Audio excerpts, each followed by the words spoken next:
20 years later, Ridley Scott has returned to Rome and the Colosseum to give us Gladiator 2.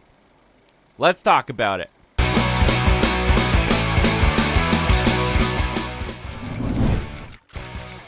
Hi, my name is Zach, and I started this YouTube channel because I just cannot go to a movie without having to talk about it afterwards. And if you feel the same way, you're in the right place, my friend. Consider hitting that subscribe button. And with that in mind, I want this to be a dialogue, a conversation between us. So jump down into the comment section below and let me know your thoughts on Gladiator 2. Have you seen it? Are you planning on seeing it? Or do you not have any faith in this follow-up to the now 20-year-old Gladiator? And with that in mind, going into the movie myself, I was cautiously optimistic for Gladiator 2. I am a fan of Ridley Scott, but I feel like Ridley Scott has not put out a movie that I have loved in quite some time. I honestly think the last Ridley Scott movie that I loved was The Martian back in 2016. From there on, Prometheus wasn't really my thing. Alien Covenant didn't really win me over. And last year's Napoleon in particular, I really disliked. And the screenwriter who worked on this film also worked on Napoleon. So that also kind of worked against my hype for this movie. Also, it's a follow-up to Gladiator. And like a lot of you, I really enjoy Gladiator. You could say I was very entertained by the film. And I do think it's one of Ridley Scott's best movies. And to go back to that felt like a very safe move for Ridley Scott coming off of Napoleon. But sometimes the safe move is the best move. This has a very big budget. It's ballooned to like a $300 million budget movie.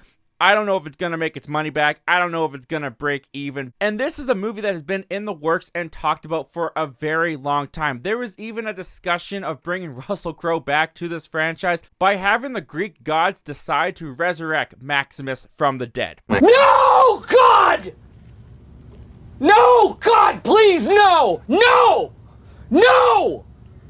No! Luckily, that is not what this sequel is. So let's just get into it. And let's start by talking about what worked about this film. And I'm very happy to say that even at the age of 86 years old, Ridley Scott still knows how to deliver a very entertaining film. This movie is filled with huge scaled action sequences. The gladiator sequences in the Colosseum, they still look great. They're still a ton of fun to watch. They're violent, they're bloody, they're shot in camera. And when it comes to the brutality that was in the first Gladiator, Gladiator 2 does not soften it at all. In fact, in some ways, Gladiator 2 is able to be even more brutal, even more violent than its predecessor. They're also able to add way bigger sequences with all of the updates to technology and CGI. You got a tiger fighting Russell Crowe in the first one. You get rhinos, you get sharks, you get weird monkey baboon looking creatures. I didn't know what this was when I was looking at it. It looked like they had gone to a totally different alien planet. I had no idea what animal this was. I had to come home and look it up, to be honest with you. But a lot of the surface level entertainment that you get from the first Gladiator is carried over into Gladiator 2. And that was something that I wasn't too worried about going into Gladiator 2 because, as mentioned before, didn't like Napoleon, but Napoleon's action sequences were definitely the highlight of that film for me. So my big question going into Gladiator 2 was, how is the story going to be? And for the most part, I do feel like the story here is a natural follow-up to Gladiator, because even though it's 20 years later, I believe it's 16 years later in the movie itself, they are still able to tie the legacy of Maximus into this movie. This movie does not feel absent of Maximus's overall impression on the film. You do feel the imprint that that character has left behind in Rome in this movie, and in that way, it's very naturally able to connect to its predecessor. There's also some characters in here that pop up that are from the first film, one of which being Connie Nielsen. She is back in this film. I thought she was really good in this film as well. I don't feel like she's getting enough praise that she deserves for her role here. She is really the anchor of all of the drama and all of the emotional stakes that exist in this film. So she has a lot of the emotional weight that she has to carry as the character and the actress, and I thought she was really great. Another standout, if not the standout for me, was Denzel Washington. Because yes, this movie does follow a revenge plot very similar to the first Gladiator, but what they've added to this film that's different from Gladiator that I really appreciated was they went more into the politics of Rome, the uprising that's kind of happening with the citizens, where Rome is basically on the brink of collapse. And in the midst of all of that, you've got this character played by Denzel Washington who is using the Gladiator character we have here and all of the other characters and devices around him to manipulate each other and get himself to the top to take over Rome. And his little conniving evil strategy in the background of this story, I thought was actually really enticing and entertaining. And Denzel Washington worked really well for me in this movie particularly. And perhaps the performances that I had the most fun with in this movie goes to Joseph Quinn and Fred Hershinger as the evil twin emperors. These guys give such over-the-top performances. They are so psychotic. They are just these little snots that you really want to see get taken out of this movie.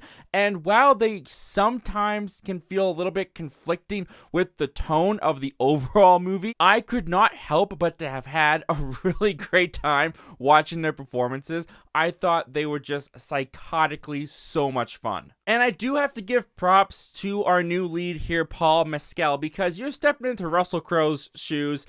Obviously an iconic character in Maximus, an iconic performance, and this guy had some big shoes to fill.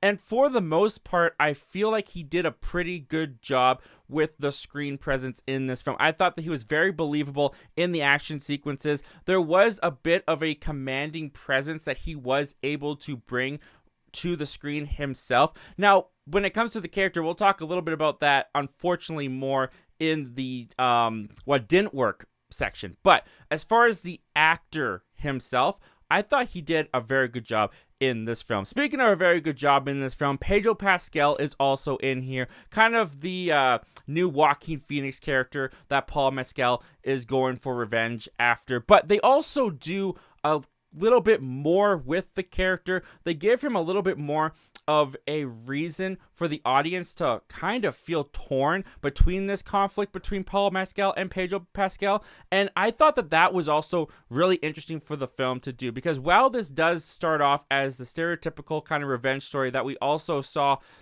in Gladiator, and it does kind of beat for beat some story plots and some story beats from the first Gladiator, but it also then does its own thing with those stories, and I thought that that in particular was really interesting and worked well for me. But with all that said, let's talk about what did not work for me in Gladiator 2. And unfortunately for me, one of the things in the movie that didn't really work, that was a big problem that didn't really work, was the character that Paul Mescal is playing. And like I said, I thought the actor gave a good performance. The problem for me was the writing of the character.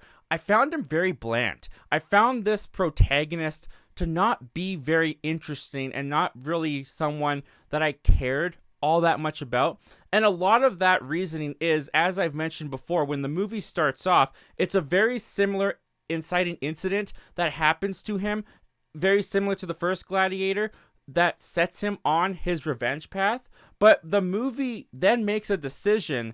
His focus shifts from revenge to carrying on Maximus's legacy. And as mentioned before, I liked the connection to the first film with Maximus. I liked that they kind of kept Maximus's shadow over this film. But when the motivation in the lead character shifted to focusing on carrying on Maximus's legacy, it felt very forced to me.